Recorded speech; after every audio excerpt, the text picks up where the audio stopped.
Хора, аз съм Мелиса и днес ще разопаковаме голямото зареждане. Да, от много време не съм снимала, тъй като телефон не беше в мен. Така, вижте кое ми е новото зареждане. Имам и още зареждане, спокойно. Тези, накрая ще ги показвам, защото сега да покажа другото зареждане, защото е никат. Яра пратка. И да видим какво се състои. Хора, много са яки. Вижте, и едно вино. Слагаме го тук. Хора, тези гривни ги продавам. Хора, имам абсолютно същото. Вижте, чакайте. Мисля, че да. Слагаме тук. Не, голямото. Продавам ги. Някой ден ще кажа и цените. Но това пликче ще си го запазя, тъй като това пликче, това е много красиво и може там да ви паковам поръчките. Вижте. Thank you!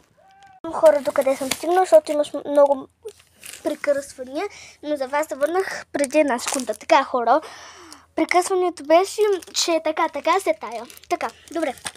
Наредихме гривните и сега започваме пиар пратката. Да. Хора, я дълго е хора якам, но да видим.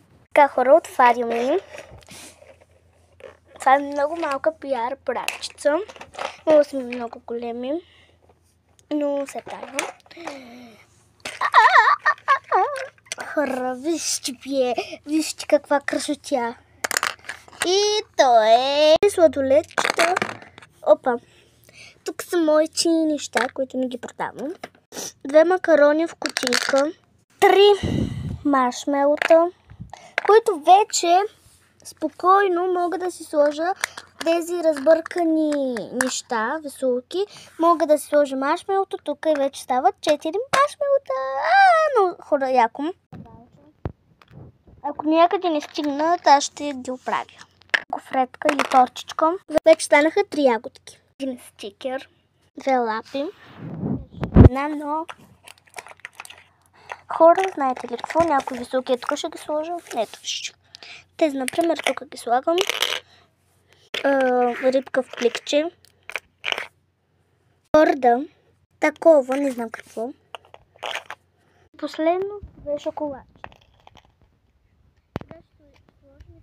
Така изглежда. Абонирайте се и харесайте.